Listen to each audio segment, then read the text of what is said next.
From the Church Pension Group, this is Choose Well. Hi, my name is Krishna Dalakia, and this is Choose Well, the podcast that focuses on well-being, from maintaining physical and psychological health to being financially secure. On today's episode, we'll be talking about investing in economically disadvantaged communities.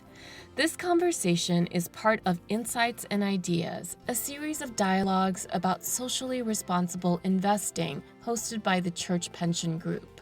In this episode, we bring you a discussion about the importance of shoring up struggling communities.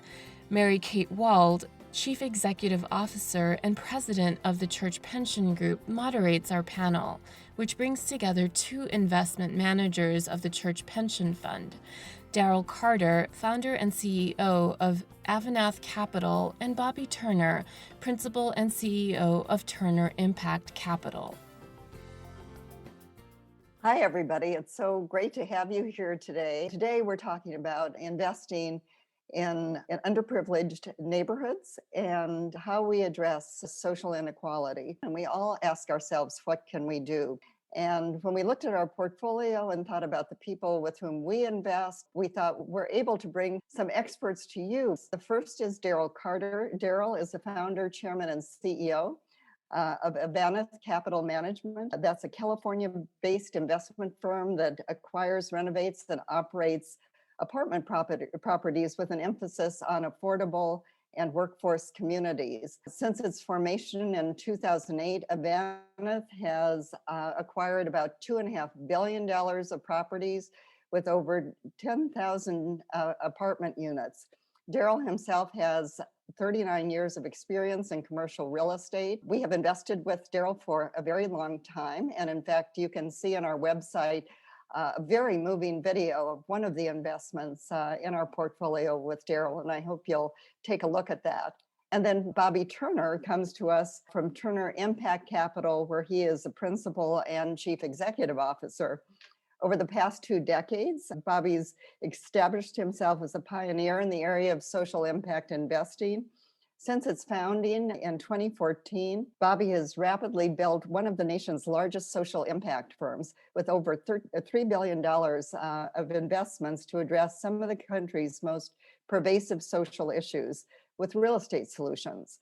So in his years as a social impact innovator, Bobby has dedicated himself to providing sound financial returns for investors while fostering opportunities for communities in the funds. So Daryl, I'd like to start with you. Following the killing of George Floyd, you wrote a very inspiring piece entitled Enough is Enough. And you drew on your own experience as a Black man in America, expressing anger, but also optimism. And can you talk to us a little bit about that as just to set the stage for this discussion today? And I always like to point out that, we've deployed $2.5 billion, but our fund one, which was in 2009, 2010, the Church Pension Group was one of our first investors, and that's very special. And you always remember investors in fund one. Because they're taking a chance on a company, and we appreciate that you did that. So certainly, I grew up on the west side of Detroit, and many of the issues of social justice I've experienced directly. One of the things that I learned that growing up, that the reason that my neighborhood deteriorated was because of a lack of investment. And that's always been the premise behind the companies that I built, an investment strategy that, in fact, if you invest, you can have better outcomes, including in the social justice area. And when the whole George Floyd thing happened, of course, it was very distressing to many. But one of the things that I think these situations like that hopefully brings out the best of all of us to try to focus on solutions. If you invest in many of these communities, about 70% of our investments are in communities of color, they can have a positive impact on what happens in that neighborhood. And so I was very angry, but one of the things that I kind of did an open letter to the apartment industry to say, hey, we need to invest more in some of these communities of color. 2, we need to focus in our own companies of being more diverse.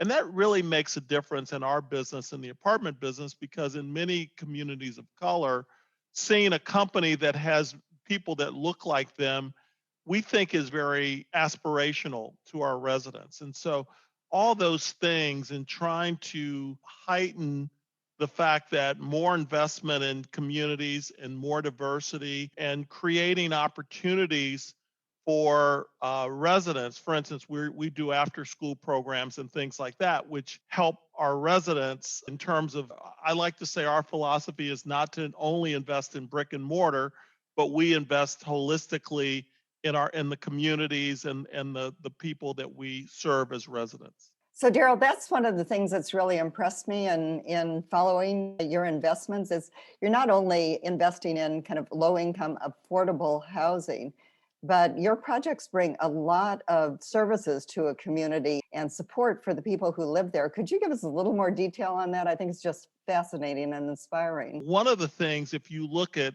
Section 8 is a housing subsidy for people of lower income.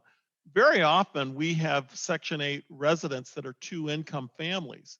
It's just that they both work at Walmart and they live in LA.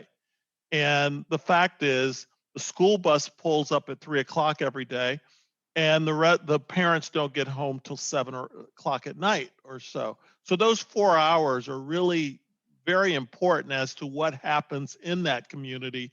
And we've learned that if we can create activities in a community, and we do after school programs at most of our communities where we have lots of kids, and we offer a variety of activities, including drama, art, things like that, homework assistance, but also sports. Probably my salvation growing up on the west side of Detroit was my local basketball court where I lived. And we've put really nice basketball courts in. We've organized leagues and clinics, not only for young men, but also young ladies. These are things that engagement of kids in our community when their parents are working is a very important attribute. And we find that there's a correlation between those activities and the number of police calls that come to that community. That's great. And I have to just say you're very humble, Daryl, talking about your basketball, because you did let it slip before this call that you actually played basketball for the University of Michigan. So I just can't let that one go. Bobby, let me turn to you. Your investment thesis, I think, is in finding a mismatch between supply and demand in terms of community infrastructure. So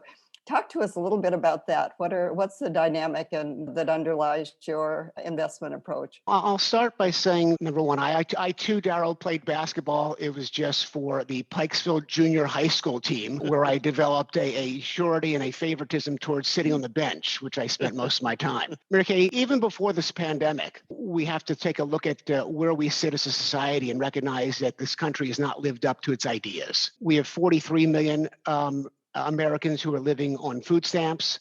We have 1 in 3 high school students, only 1 in 3 that are proficient at grade level. 78% of the full-time workers living paycheck to paycheck, and 1 in 4 families, something that Daryl and I are very attuned to, are spending upwards of 60% of their income on rent. And it's just not sustainable. Someone said to me recently, what's the greatest problem we face in this country? And I think that most people today think it's the disparity of wealth. That when 1% of a country or nation controls 90% of its wealth, that undermines the very fabric of society. And I actually disagreed with the individual. I didn't think that disparity of wealth was the problem. It is a problem, but I've always believed that poor people don't hate rich. Poor people want to become rich people. What poor people do hate is when rich people create a society where they systemically subordinate poor people's opportunities to achieve, to have a clear path to upward mobility. And I think that's the biggest challenge we face. So what we do is we take a holistic approach to that social safety net of how we're going to provide a clear and fair and almost level playing field for people to have a path to prosperity. And that comes in the areas of what I call the 3-legged stool of hope. We are investors in hope.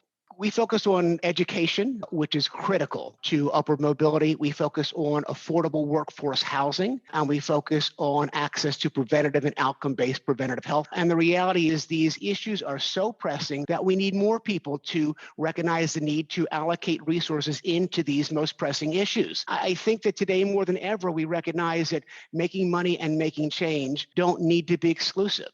If you look at assets worldwide, 90% go to very large multinational And we all know who they are: JP Morgan, Blackstone, BlackRock. And because at the end of the day, that's where this consolidation has happened in financial services. And maybe 10% go to niche firms that have some unique strategies that provide alpha. So one of the things is trying to break that cycle where, people are incented to seek out unique opportunities and diverse managers, which the way the system is, where the big has gotten bigger, there is just, again, there is a focus of not trying to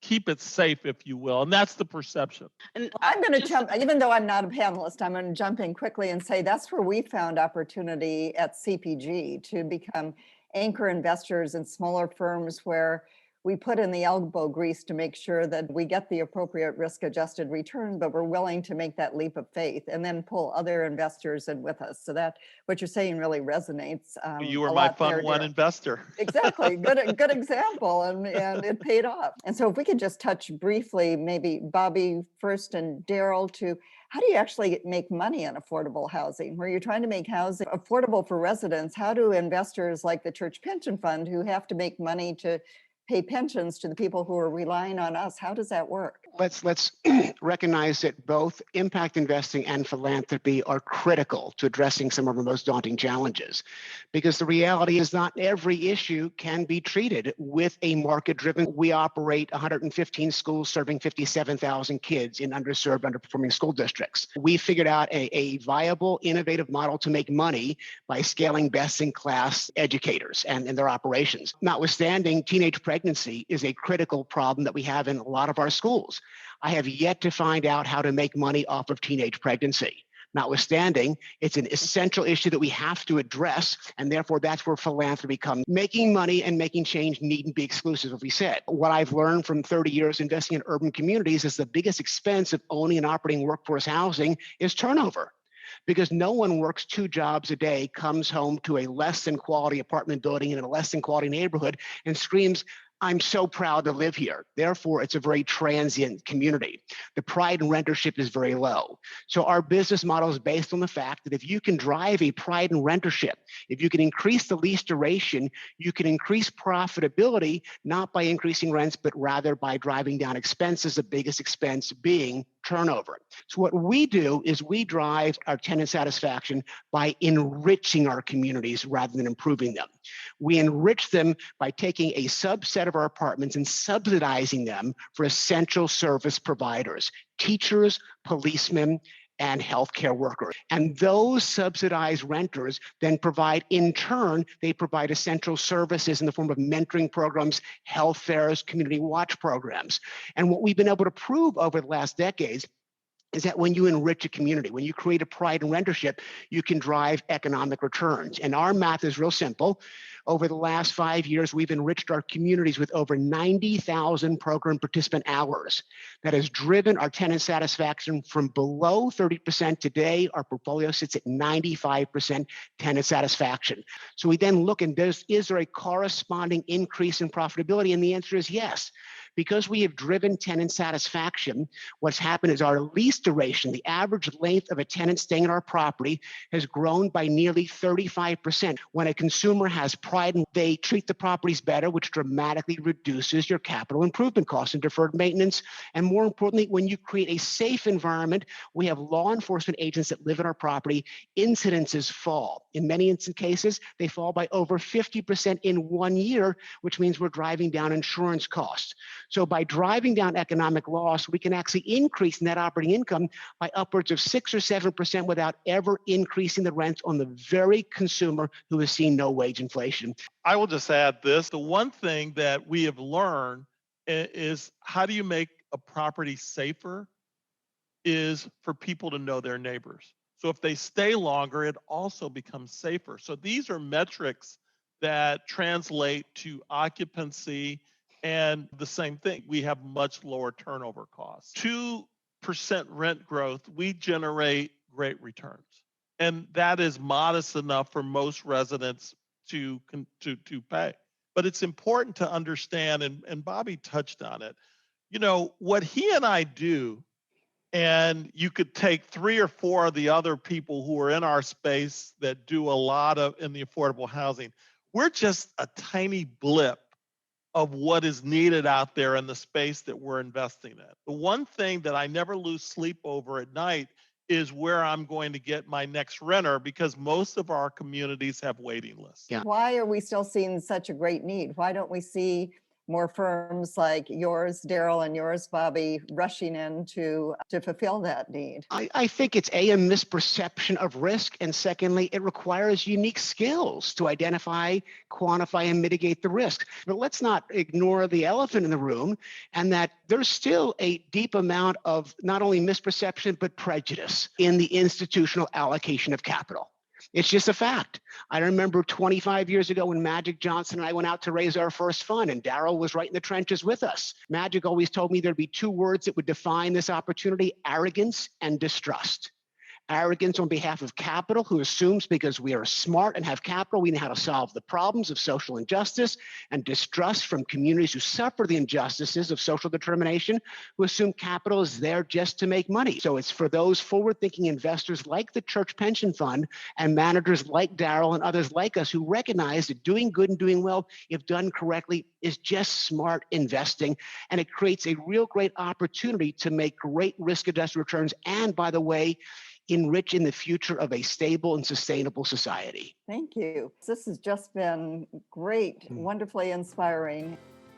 Thank you for tuning in to our panel discussion on socially responsible investing. You can learn more and view past conversations at cpg.org/insights and ideas.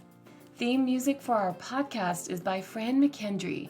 Be sure to visit the e-learning library and learning center on cpg.org for wellness resources. And please join us again for Choose Well.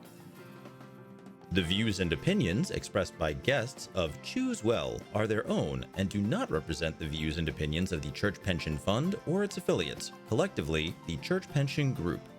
Neither the Church Pension Fund nor any of its affiliates, collectively CPG, is responsible for the content, performance, or security of any website referenced herein that is outside the www.cpg.org domain or that is not otherwise associated with a CPG entity. You've been listening to Choose Well from the Church Pension Group.